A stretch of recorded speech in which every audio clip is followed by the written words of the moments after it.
Welcome to the Advocis podcast. I'm your host, Will O'Neill, and today I'm joined by our guest, Todd Fithian, co-founder and managing partner of the Legacy Companies. Todd, thank you for being here.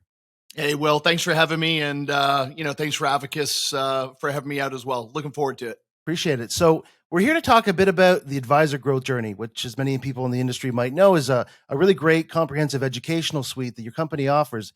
But before we get into that, I thought maybe we could start with sort of like the journey to the journey and sort of your story as a financial advisor yourself. So first, I understand that you're like third generation in the industry. So like, what was that like growing up, and like kind of, what was your path into the industry? Did you always want to do it, so on and so forth? Tell me just a bit about your history. Yeah, you know what is it's interesting, and thanks for giving me a chance to kind of go back down memory lane with it a bit. Yeah, my grandfather was in the business and very successful, more on the property casualty side of the business than the personal line side, and then my dad had followed him and into the business and had a very successful career. Primarily from an insurance estate planning perspective, and so. Growing up, I mean, I literally remember, whether it was, every morning my dad always, buttoned up and looking sharp and going to the office, and it was always a very professional thing. And I just always remember, having a ton of respect for how he kind of carried himself and conducted himself in that. And I always kind of thought there was a little bit of an attraction there, but, quite frankly, it wasn't kind of a destined thing for me. So, I kind of fell into it, and so I can expand more on it. It was. Well, I mean, you're growing up, so you're thinking about doing a lot of things, and like you say, you weren't forced into it. Nobody told you this is the family business you got to take over. So 100%. I guess, but so in the end, what do you think it was that attracted you? You talk about falling into it, but nothing is that simple. So what do you think was the thing that kind of got you there in the end? Yeah, I would say, my late brother, Scott, who I actually later went into business with, he went into the business, and I remember watching him and what he was doing and some of the early successes he was having. And I started working in the family business probably the year before I actually graduated from university. And I was licensed, and I was pretty much, before I graduated school, I was already kind of in the business. And at that point in time, Will, it just seemed like a natural transition. And that just became my focus for when I got out of school and graduated and got my diploma. I kind of just said, hey, you know what? I'm going to follow my dad and my brother's, footsteps, and I'm going to give it a run. And it was an interesting one, that's for sure. Yeah. I mean, was there anything what was different about it from the inside? Like you saw everything from the outside, early on growing up, but what was most sort of surprising to you once you were in it? What was sort of the most impactful thing, the difference between the two? Oh my goodness. And I don't know if this directly answers your question, but here's what I'm going to tell you is that I really, what I thought about it before I got into it and what I experienced once I got into it that showed up as a real big difference for me was really the training. How I was being taught, right? Like, I mean, there's those early days where it's like, hey, you got to come up with a list of 200 people of your closest friends and,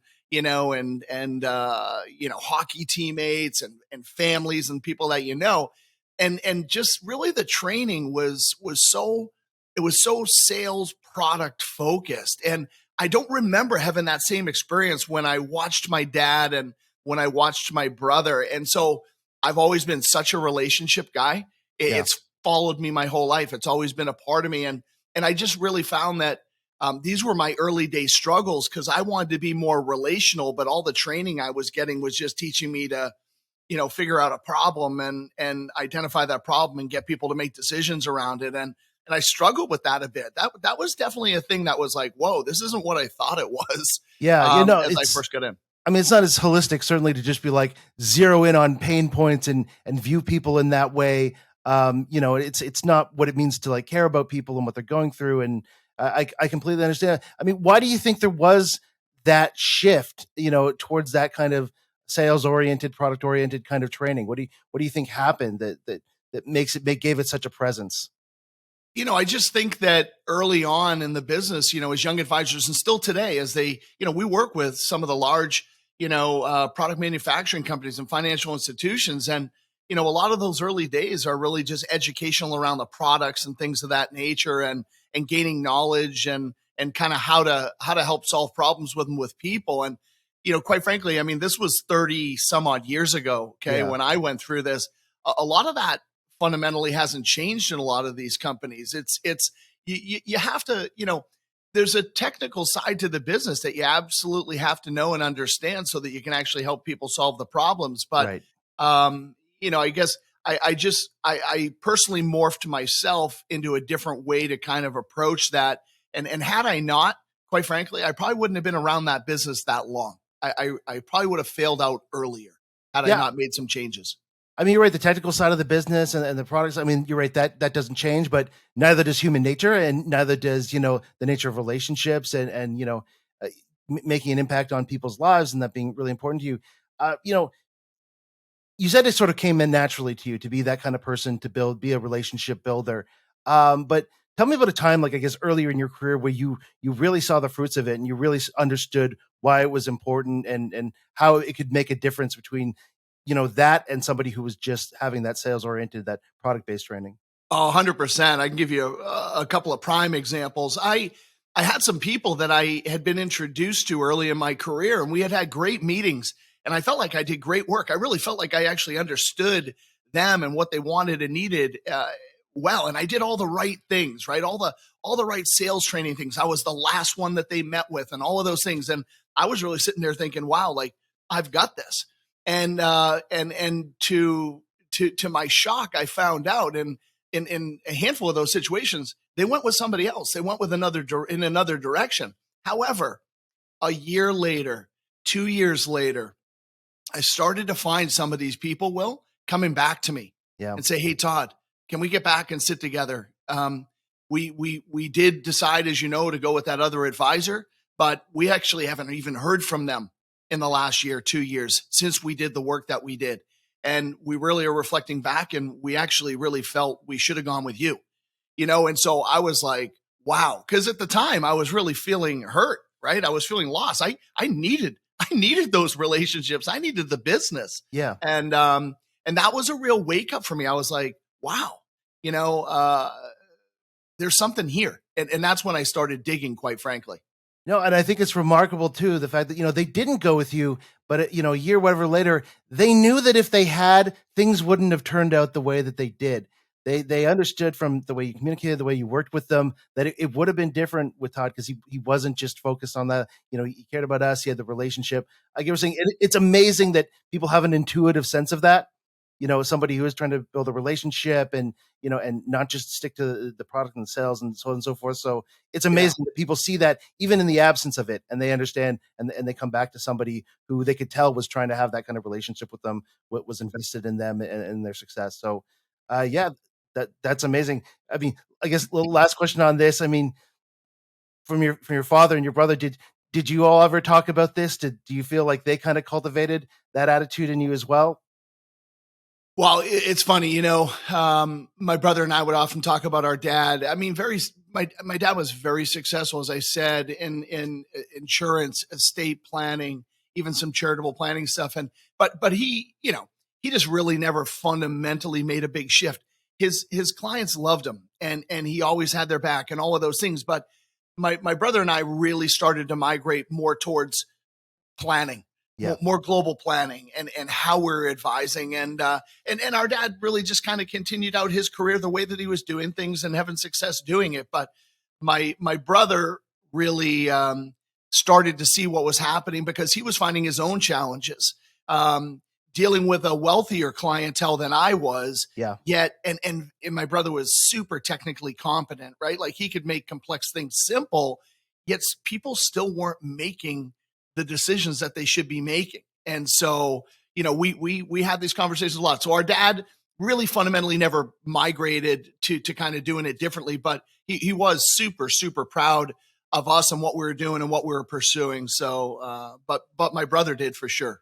No, I mean it's a great point too. As you start to get more into planning and really seeing the big picture of where you want clients to go, it's important to have that relationship with them, even on the technical side, because you have to know everything that's going on with them. You have to really understand their goals and where they want to get to. So I totally understand why it's valuable for the relationship and it's also valuable for the work. I want to share just one really, really quick story, which was Yeah. the real turning point for me, and the conversation I had with my dad, which was one day I had this young woman call into the office, and she said, I got your name from somebody, and what I'm really looking for is somebody to do a plan for us, and I'm willing to pay for that plan, but we don't want to have the obligation of buying any product. And I'm sitting there scratching my head going, well, like, how's this going to work? Like, we're not set up that way. I don't even think I can do this. And I said, well, at the time I'm looking for people to talk to, right? I'm looking for opportunities. So I said, you know what? I said, hey, sure. I'd love to do that for you. Um, and she said, great. What would you charge me? I'm like, I don't know, $1,000. How's $1,000 sound? She said, $1,000 sounds great. I mean, the conversation was not more advanced than that. Like, well, Yeah. how's it going to go? What's it going to look like? What am I going to get? None of that, right? $1,000, great. We'd love to do it. Set up a meeting. Her and her husband came in, got all their information. We had a great conversation. I put together a very, very simple financial plan. Well, they come back a week later. I present the plan to them with recommendations. Hey, here's a couple of things you should do. Fund this, do this. You need Right. some Right. insurances. The wife looks at me and goes, what else do you all do here? I said, well, we do these things. We help invest people's money. We help protect them through different insurances. Yep. Well, could you help us with that too? I was like, in my head, what? And I was like, wow, this is the way it's supposed to be. And it's, fee or not fee. Like, I'm not trying to make it about that here today, Yeah. but it's really just a story of planning. The light bulbs went on for me. Like, and I was like, okay, this is a better way to enter the process rather than coming in and helping people see you got gaps and challenges and things of that nature. I was never turning back from planning at that point in time. So Yeah. No, I mean, a great way to start the relationship, and a great way to look down the road and set it up for the future as well, and to segue into future growth. And that story is a great segue into what we're going to talk about next, which is the advisor growth journey. But first, a quick message from Advocis. If you hold the CLU, PFA, CFP, or any other designation, you know how important continuing education is to keep you on top of the skills and industry trends that can advance your career and have a positive impact on client outcomes. And now, thanks to Advocis, getting the CE credits you need has never been easier or more convenient. With a comprehensive range of courses and credits available, including Ethics CE, Advocis is a one-stop shop for all your CE needs. And as a member of Advocis, you'll find discounts everywhere you look. To learn more and register, please visit advocis.ca/CE. Advocis CE, CE for Advisors by the Association for Advisors. So welcome back. We're here with Todd Fithian of the Legacy Companies, and we're talking about the advisor growth journey. So, Todd, high level, what is the advisor growth journey?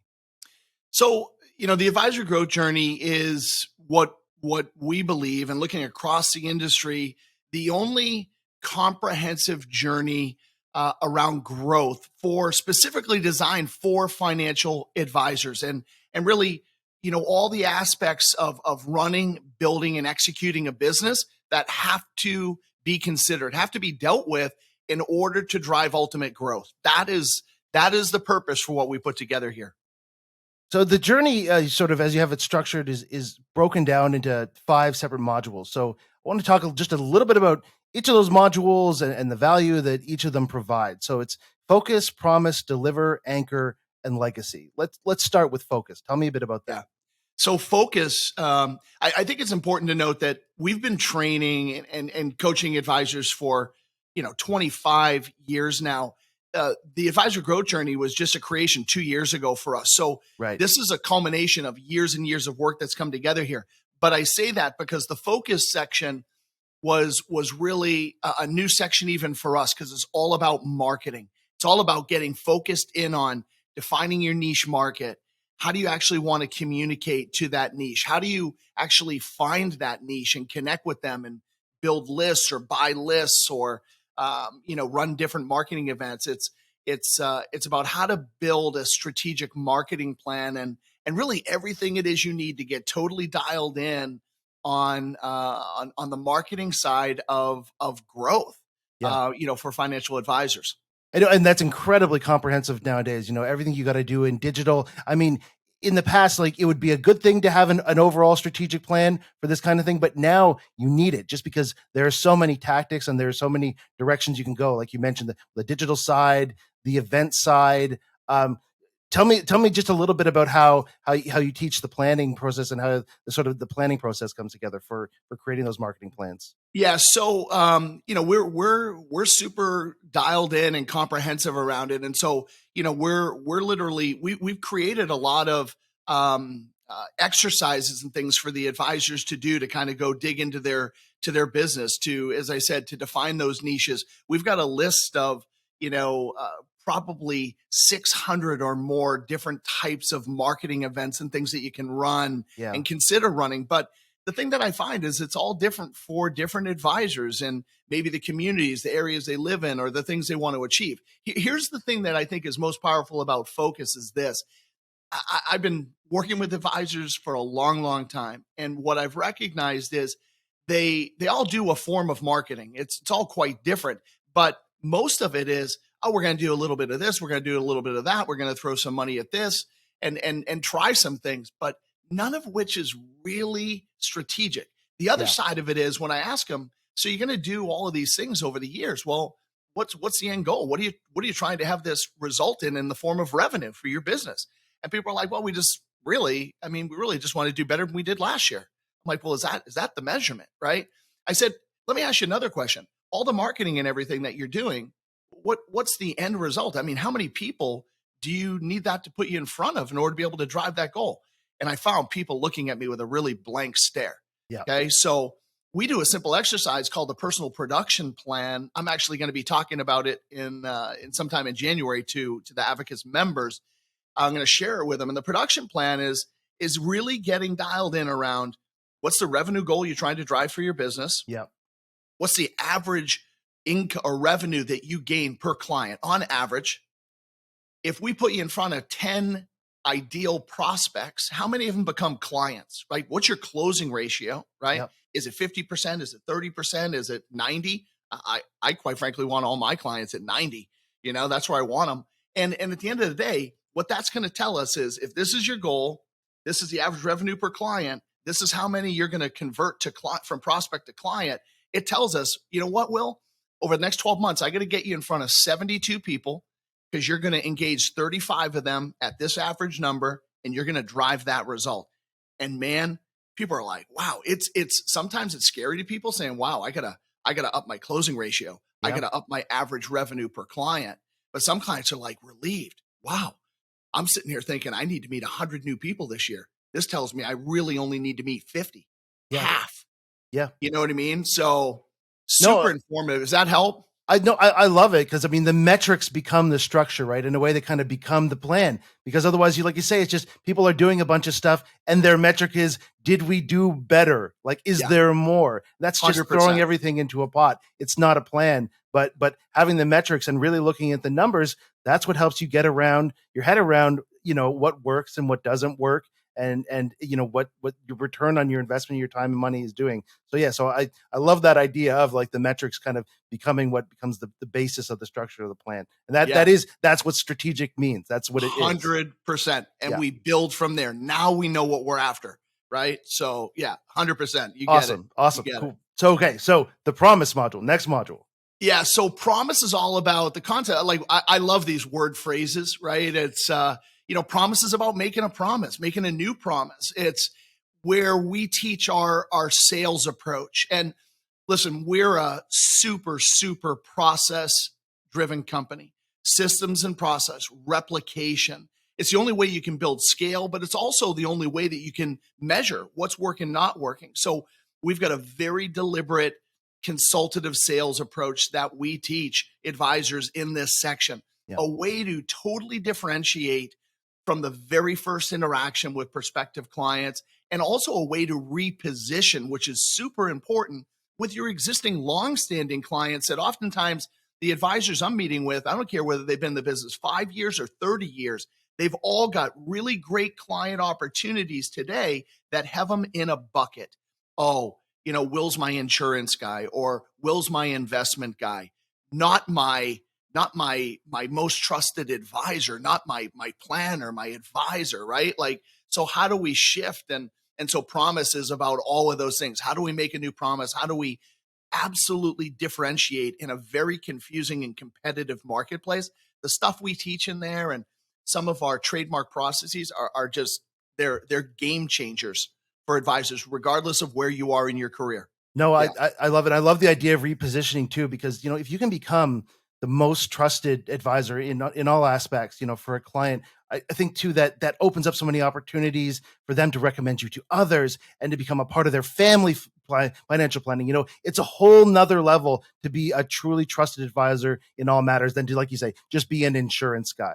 Yeah. Like the amount of opportunity there is qualitatively different. It's a different Yeah. kind of thing. So yeah, no, that that 100%. that's incredible. Okay. Yeah. The deliver module. Tell me about that. So deliver is kind of, this, the next stage kind of is delivering on that promise. So you're really setting a stage for being more than kind of a soloed or singular focused advisor. And it's more about planning and how we enhance planning. And in the deliver stage, we bring a lot of the qualitative teachings. Advisors have gotten in their careers and will continue to get the quantitative teachings and learnings, right, around the Yeah. products and the different things, which is totally important, right? Like, if you don't have those skills, or you can't bring those skills through other people and other relationships to serve the client, like, then you're not going to get very far. But what we do is we then balance in the qualitative skills, helping advisors get really dialed in about what's actually important to the client, and helping the client to get clear on that and articulate that. So we teach things around values, around creating a vision for the future with the client, not for the client. Lots of advisors are creating goals for the clients. You should have this, you should be doing this based upon the level of, assets or wealth you have. You should be doing these things, as opposed to, what do you want? Right. And when you help people get clear on what's important to them and what they want, guess what? They pursue that with a different vigor than anything else an advisor's ever experienced in their career, Right. right? So you get behind their why, and that's what we're doing in the deliver stage. There's a number of other things, but in essence, it is about delivering a different experience for the clients, a different level of clarity, and focus for the clients, and that's really the essence of the deliver stage. No, I mean, it's interesting. I mean, yeah, obviously all clients that want financial security. Oh, I want my kids to go to school. I want to be able to retire. Like the high level overarching stuff is easy, but you're right. When you can dial into what clients really, really want, Yeah, it's incredibly powerful. And you make a good point. It's about more than, okay, I know exactly what they want, so this is the direction I should point them in. But they have so much more energy to go towards it, because those are really what their goals are, not just like 100%. broadly. Yeah, I 100%. I mean, totally you're get it. pointing out to one of the key things I teach on all the time, which is, listen, as an advisor, as a professional in this field, right? Just like a doctor meeting with you medically, they're always going to get there before you. You don't Yeah, you don't know what's wrong. It's why you're there. Clients don't know what's wrong. It's why they're there. And the professional advisors are always going to get there faster than the client. yeah, But I say, it's not about you, yeah, right? It's good that you're there. It's good you know the direction, but you got to help them arrive at that, right? Like, and when, again, going back to that thing, so it's, this is about their clarity. You'll always get there first, but how can you be better at helping them get connected with what they want? And that's the shift. yeah. That's the trigger. And that's really what we're teaching No, in deliver. it's the difference between being like, oh, well, this is what my advisor wants me to do or thinks we should do, and this is what we want to do, and they're Yeah. going to help us. And 100%. that's totally different in terms of Yeah. human motivation, everything. Yeah. Great. That's awesome. Yeah. Okay. Anchor, the anchor module. Man, anchors full of a ton. And the essence now is, okay, hey, we've gotten dialed in on the market. We're marketing, we're being strategic, we're making new promises, we're delivering new experiences. Now anchor is, how do we actually anchor the client to us? And not in a way that you build fences around them. I think that's a bad analogy. I hear people say that all the time. Like, how do you build a fence around your clients so they never want to leave? Well, it's like, well, you don't do that, right? Like, good marriages, people don't build fences around their spouses or their partners, right? You pour the love on, right? And that's it. And so in anchor, we're getting into things around, segmentation, right? An industry. It's really about building a better, stronger, more powerful business that just attracts the heck out of people to it. And so we have a modernized view or approach or strategy to client segmentation we call clustering, that we have people go through because it's important. We also are starting to see a number of financial advisory practices coming together, especially here in the States. This concept of ensembling is really, really important. And Yeah. now you've got maybe multiple advisors, multiple team members, roles, responsibilities. What's the organizational chart for our advisory practice now? And we're doing this with, 3-person teams that want to grow to being maybe a 5 or 7 or 10-person team 10 years from today. Or we've got some clients that are 15, 20, 30-person teams. And so we've created, I think the only one I've seen that makes sense and simple is the financial advisory org chart. What does it look like? What are the roles, responsibilities? And so we do a lot of work there in the anchor stage. And then there's a lot of work around building the consistent processes around that client experience. And then last but not least, for sure, is around the anchoring of relationship. You kind of hit on it earlier, but this is about generational connections. How do we anchor not only mom and dad, if this is who we're dealing with today, but as they have kids and brothers and sisters and things, how do we engage the bubble? Like, that's how we like to look at it. And so in the anchor stage, we've got a whole strategy and methodology around having broader generational conversations, regardless of the age and complexity of your clients. It's important to have. So there's a ton in this stage. It's tremendously important. I feel like in the last year, all that we've been talking about with members has been related to the generational wealth transfer we see coming up. And also, what you're talking about here, it sounds like it might even be valuable for advisors who have practices that are going through a succession process. Maybe they're trying to merge, with another advisory practice and hand it off to some younger advisors, and they want to keep that consistency of process, and they of course want to keep the clients. And yeah. We're not just seeing a transfer of wealth intergenerationally. We're seeing a transfer of practices intergenerationally. It sounds like you sat in on or listened to or whatever my KLU presentation earlier this year. I actually took generational wealth on from 2 perspectives. One is, how can we do a better job of connecting more deeply into our client families, right? Yeah. Business owner clients, whatever, right? But I also said about your own succession. If I am a young advisor coming into your business, Will, one of the first questions, if not the first question, is, Will, tell me about your relationships with your clients and how deep they run. Yeah. Right? Yeah. Because I want to know, like, how successful is this going to be, me being a successor to this business? Yeah. And so we had a really, really good conversation around that. And we're doing a lot of, engagements with firms and organizations specifically around that, right? On both sides, going deeper with clients, but also building a business that's successful. And quite frankly, it's worth more when you do this, right? Of course. So the elder generation that wants to retire and move on, guess what? We've probably just created more multiples for you, right? That's what we're seeing. So yeah, really, really good point. Yeah, absolutely. Okay. And finally, the legacy piece. Yeah, legacy of the company. And legacy is not, it's kind of funny because, it's not us. This isn't about us. This is really about you. It's really about, building a legacy, creating a legacy. It's really about what's next, right? What's the next iteration? Now that you understand and have everything that the journey's provided you, right? Like, what's next? So it's kind of just a reflection of just continuously pushing your vision and things forward. We believe that if you're not continuously looking at these things, not continuously evolving, you're dying, you're going backwards, right? You have to be doing that. And so that's really simply what the legacy stage of the journey is about, is what's next. Where are you going now? Right. No, and I can see the succession through the 5 modules and kind of how they all kind of fit together, and how that's the last piece. Absolutely. Yeah. Other thing I want to ask about sort of some of the supporting materials in the course. People are always interested in this, in the assessment, qualitative software, workbook. Just tell me a bit about that. First of all, like, I'll go back. I'll start with the assessment because I can. Yeah. It does kind of go to your point of what you just said. We did build the journey sequentially. Okay, Right. We did build it sequentially. But here's what we've learned since. We have advisors that come to us and they say, "Hey, we've got an organizational operational challenge. Like, we need to start an anchor. They don't need to go build a marketing plan right now. It's not the thing. Yeah. Or our sales process works. Like we have a really, really good sales process, but you know what? Our planning process is not great. We need to deliver. We need Yeah. to enhance that thing. So we created the assessment so that advisors could kind of come in and say, where am I?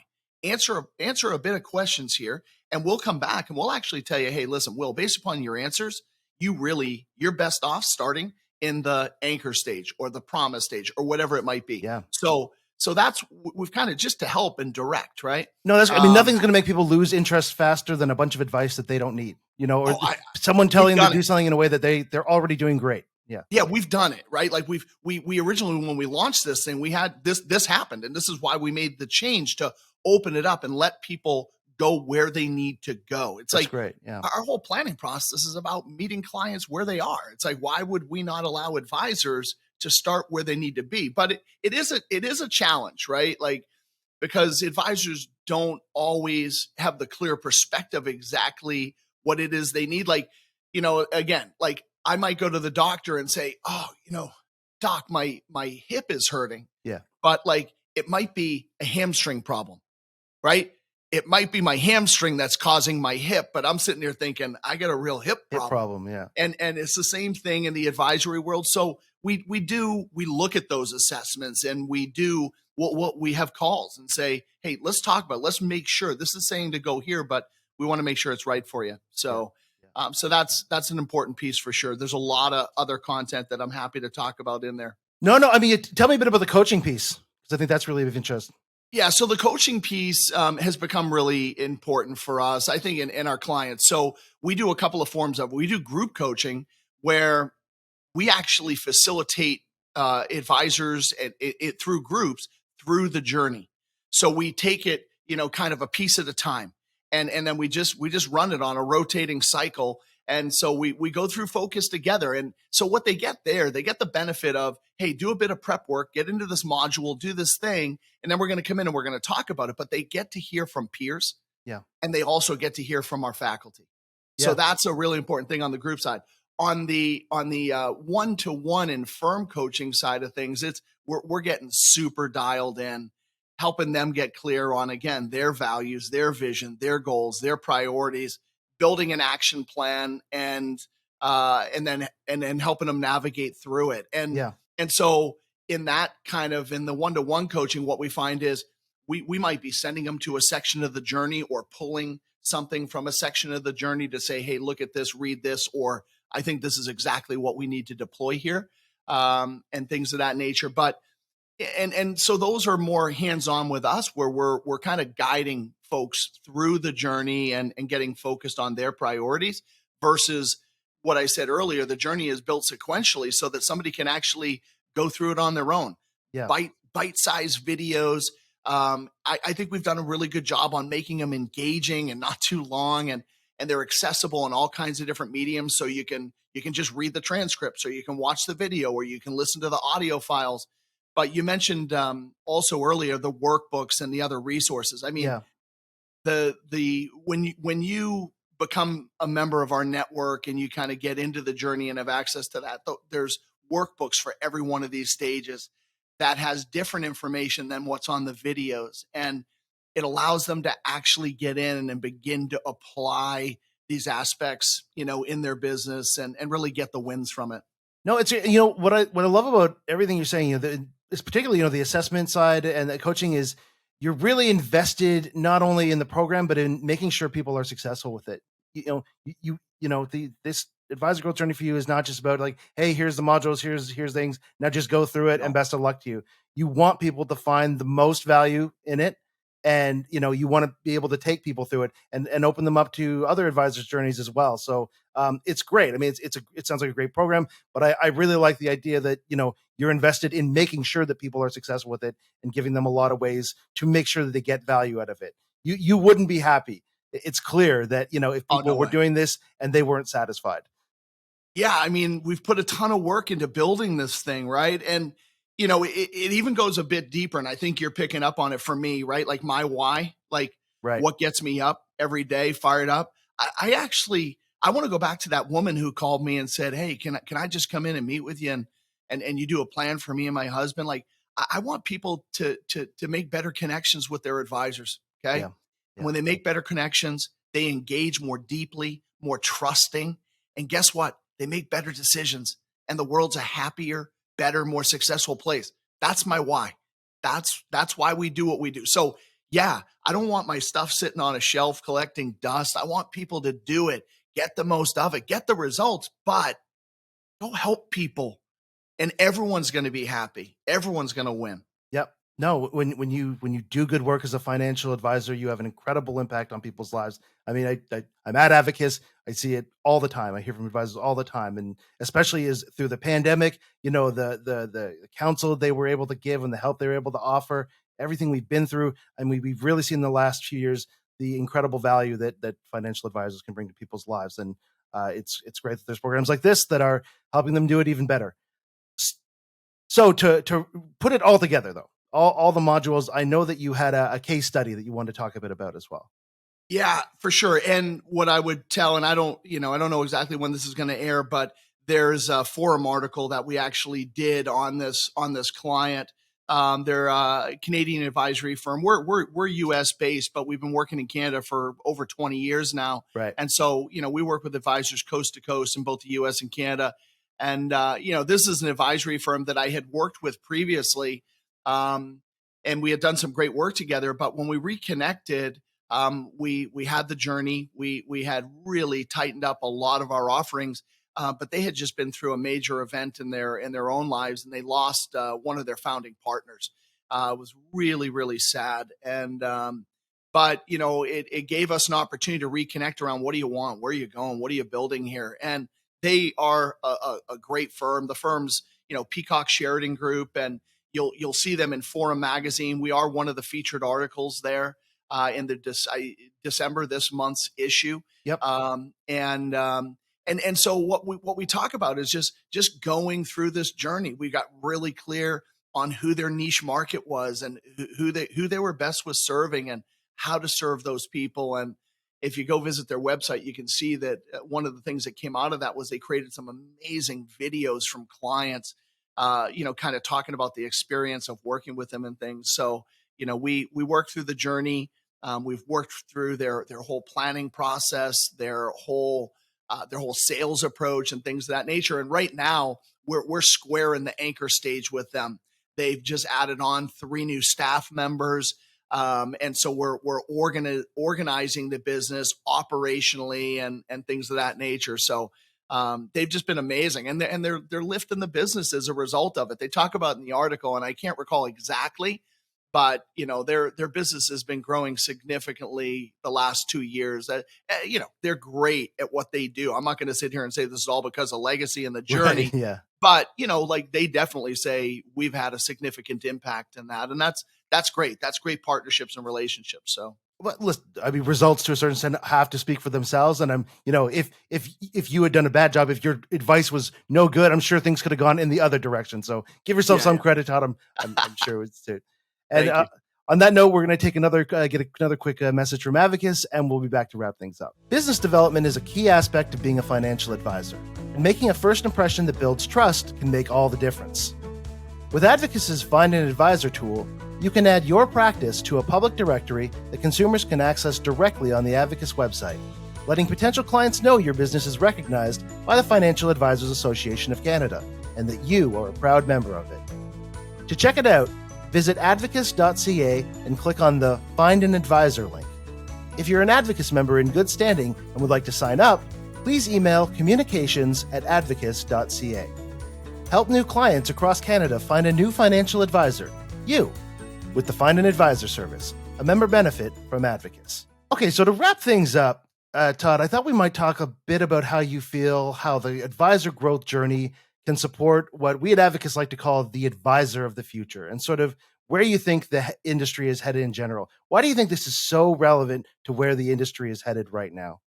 I think it is absolutely critical to the future of advice and future of advising. This is about creating a whole new journey for advisors and really rethinking how you're approaching client relationship. there's no doubt that there is a shift. We're seeing all the regulation. Many of the advisors are feeling this regulation shift. I've always said that between US and Canada, or actually I should say advisors have always said to me, hey, you're in the US, what's happening there, in Canada, we're 3-5 years behind that happening here in Canada.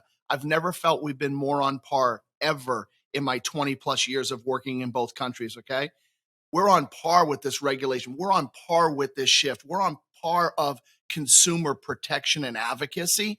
The advisor journey is all about, as I've shared with you here today, connecting with what is important to people, serving them in an entirely different way. And so I think the journey, advisor growth journey, is a critical element to helping people, advisors, to be able to shift their thinking, shift those conversations, and really capitalize on the future opportunities in this business. I think it's essential in many ways to the future. Okay. Last question. A lot of our, younger advisors, newer advisors, younger members of Advocis are sort of our big demographic for the podcast. So I always like to ask a guest in this setting, if you were just starting your career right now as a financial advisor, what would your one piece of advice be? Will, if I had this when I started, yeah, my goodness, it would have been a whole different ball game. What's interesting is when we started the training coaching organization out of our advisory practice, like that wasn't by design. That just was a calling from the industry to say, hey, we need some help and we want access to what you guys are building and doing. And so we initially built it for more of a seasoned advisor. That was where we were 10, 15, 20, 30 years in the business. What the journey has done for us, quite frankly, it's allowed us to bring common principles and approaches, regardless whether you're in the 1 to 5 year range in this business or 30 years, right? Like we've talked about this today, right? Generationally, thinking about what's next, right? Succession. And then how do we just have the best, most powerful conversations guided by the most, strategic marketing plans. So anyways, roundabout way of saying this is absolutely a game-changing opportunity for young advisors coming into this business. Lots of them don't want to have that identity that maybe some of their predecessors have had or mentors have. Like, absolutely. That's all we hear. I don't want my friends and my people around me to see me as the insurance person or whatever it might be. And I think that's great. You need to find your identity. You need to figure out how to communicate it. And, even some of the fundamental things we teach young advisors that are in the journey in the focus stages, what we call the bridge talk. The industry's called it for years, the elevator pitch or the elevator talk. And I think it's a wrong way to think about it. First off, right? Like nobody's riding elevators looking for a financial advisor. Like I've done the study on that, Will. Nobody's doing it, right? But the thing is, it's about finding appropriate, refined language to answer the question. So what do you do?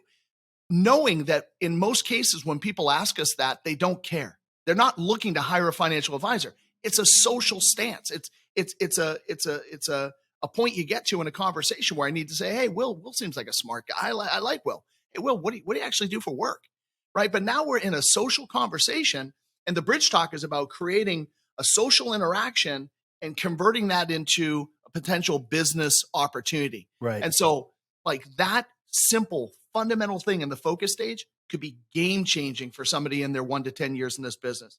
So yeah, there's total applicability for that group, and it will serve you across your careers, I believe. Yeah, no, you use the word identity, and I think that's perfect. I think that's what, early career investors or advisors are really trying to find, and they're trying to figure out, who they are. And once they figure out who they are as an advisor, and, so many paths can open up for them. It's fantastic. And I can definitely see how the advisor growth journey can help them get there. That's great. Well, listen, Todd, thanks so much for joining me today. It was great to hear about your career, about the advisor growth journey. For those of you who are listening and who would like to learn more, as always, visit us at myadvocates.ca, and we'll have some great information there on the advisor growth journey and the legacy companies as well. Todd, thank you once again very much. Thank you, Will. I appreciate you and Advocis for having me out and letting me kind of share a bit of my story. So thanks very much. Great.